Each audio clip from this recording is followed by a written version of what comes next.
Y'all making it tough. I wasn't so good looking, I'd be afraid. I should be afraid. Well, this next one, I used to think when people wrote songs about their kids, I thought, just leave me alone. I don't want to hear about your kids. Show me the pictures. And then it happened to me. Right? So everything's different now, right? I remember I was in the studio, Derryberry.mov, and we had just finished this CD. We just put tons of time, and we thought it was really, really, really good. Then my wife called and says, "Hey, we're expecting you." And because I'm so old at this point in my life, I'm like, really? And so we named him Isaac. Abraham was so old. So Isaac needs to laugh, and I just went, But I got excited about it. I went home, and I was in the shower, and all these words just started coming to me. And I got out, and I wrote them all down. At that time, Speedy from the Rick and Bubba show.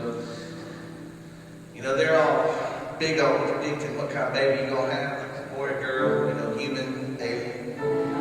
And so he called and said, "Well, I hear you got something to tell people." And I'm like, "What?" He said, "Well, I hear you got an announcement." I said, "What are you talking about?" I was just trying to play cool. So they invited me to be on the show the next day. So I went on the show, and I just played the song. I wrote the song, and I played it, and I just wrote it the day before, and I had never played it all the way through. And so there, Rick and Bubba show, I played this song all the way through. Before I left to go down there, I woke up my wife and said, "Honey, be sure you listen to the show." And my wife, you got it. She don't really care. I go do a revival, thousands of people come to Jesus, and I get home and I said, "Baby," she said, "take out that garbage." I'm starting to realize what she's talking about. Don't get all full of yourself. God did it, you didn't. So take out the garbage. She's just, God sent her just to humble me almost every single day. But anyway, so I told her before I left, I said, "Honey, you got to get up. I got a surprise for you on the show, and I want to sing a song I want you to hear." Okay. I said, "You got to wake up. Get up now." Because I just knew she just wouldn't listen. But so I played the song. People started calling in, just freaking out. Truck drivers calling in, crying and stuff. And I had one call. They called in. It was somebody that was sitting at an intersection, looking at a plumber in his truck, and he was just bawling. It was awesome. And I'm like, people calling, "Where'd you get the song?" Well, thus comes the phrase "pulling a Derryberry," because I didn't even have it out yet. I just wrote it the day before, and they started pulling a Derryberry because it caused mass confusion on the show, and people were actually trying to break into the studio and steal the tape of that day. It was weird. Bubba called me. Bubba never has called me. He said, "Kevin, we got a problem." I'm like, so I called Mark. I said, "Mark, we got to record this." But anyway, that day I get home, from the show. And my wife went home because I was excited. I just knew I finally got a song that's going to move her, and she wasn't home. So I called her on my cell phone. I get her cell phone so I keep up with her, right? So she don't answer. I'm getting freaked out here, and so I sit patiently and wait. And finally, I hear the garage door. It's open. So this is what I envision. She's going to come rushing in, throw her arms around me and say, "It was beautiful." She goes straight to the bathroom, Then she goes to the kitchen. She starts clanging around, and I just at that time I just have to swallow every bit of pride. I get up, I'm walking in and said, "Honey," I started real slow. I said, "Honey, how you doing?" She said, "Fine." I said, Did you listen to the show today?" She said, "Yes." I said, well, did you hear the song?" She said, "Yes."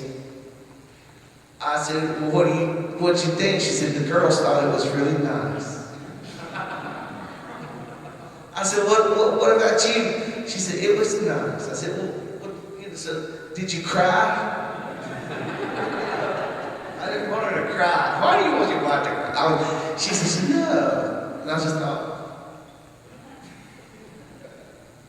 honey, truck drivers cry. So she knew, she says, I gotta help the boy out. I gotta throw him a rope or something. He's thinking bad. She said, well, honey, and this was lame. She says, you know I don't cry at happy things. I started walking out of the room. I turned around and said, you cried at our wedding? I don't know what that means. She cried at our wedding. You cried at our wedding. But anyway, I rushed into the studio. I called Mark and said, Mark, we got to record this thing, man. And we had put hours and hours and hours on all these other songs. We recorded this in about 30 minutes. If it hadn't been on the record, I would think it would have sold a thing, you know? That's what I called out. But the reason I really wrote it is because of my dad. My dad's my hero. He's like, I've never heard him cuss, even drink, smoke, or say anything bad about anybody but me. It was just because it was true, you know? And I just thought, gosh, if I could be to my son what my daddy is to me, just that example.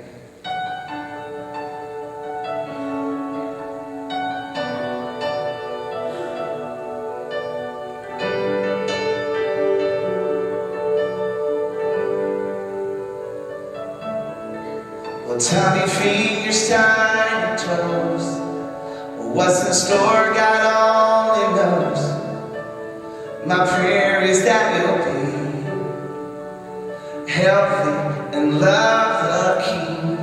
And if your half is beautiful as your mom and sisters are, oh, what a sight you'll be when at last we get to see. And I hope that I will always be an example of the person that Christ would have us to be. And I hope that someday I will be your hero, just like your granddaddy is to me. Well, last night as we lay in bed, your mommy's tongue me by my head. Will you remember what I said?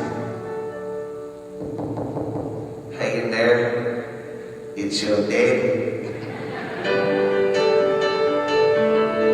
Well, tiny fingers, tiny toes, little ears and little nose. We'll see how the story goes from here. And I hope that I will always be an example of the person Christ would have us to be. And I hope that someday I will be your hero, just like my daddy is to me. Well, tiny fingers, tiny toes, what's in store, God only knows. We'll see how the story goes from here.